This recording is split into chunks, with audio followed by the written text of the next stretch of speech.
अमित का लखनऊ से एक सवाल आया है कि सर मेरा एक कन्फ्यूज़न है कि पत्नी 125 सीआरपीसी, डोमेस्टिक वायलेंस एक्ट और हिंदू मैरिज एक्ट के सेक्शन 24 इन तीनों धाराओं में अपने पति से मेंटेनेंस की मांग कर सकती है।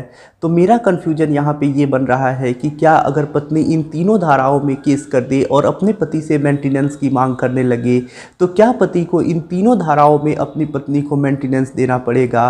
अगर ऐसे मेंटेनेंस देना पड़े तो बहुत ज़्यादा मेंटेनेंस देना पड़ेगा, क्योंकि मान के चलिए एक केस में अगर 6000 मेंटेनेंस अलाउ होता है तो इन 3 केस में 6 गुणे 3 यानी 18,000 पत्नी को मेंटेनेंस देना पड़ेगा।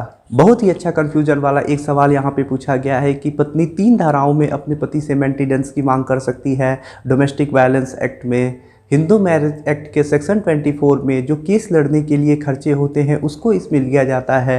125 सीआरपीसी में जो मेंटेनेंस का ही केस होता है।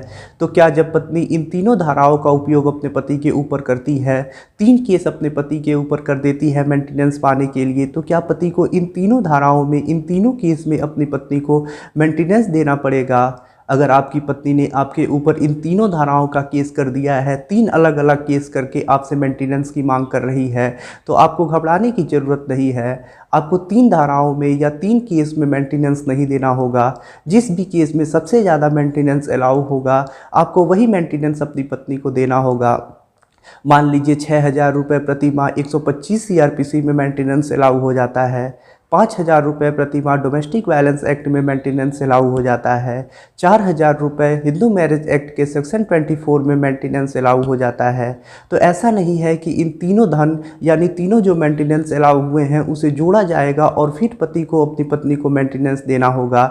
इसमें सबसे ज़्यादा 125 सीआरपीसी में मेंटेनेंस अलाउ हुआ है, तो इसी रकम को प्रति माह पति को अपनी पत्नी को देना होगा। यानी सिर्फ एक ही केस में पति को अपनी पत्नी को मेंटेनेंस देना होता है। तो आप इस बात से निश्चिंत रहिए, आपको सिर्फ एक ही धारा में, एक ही केस में मेंटेनेंस अपनी पत्नी को देना होगा।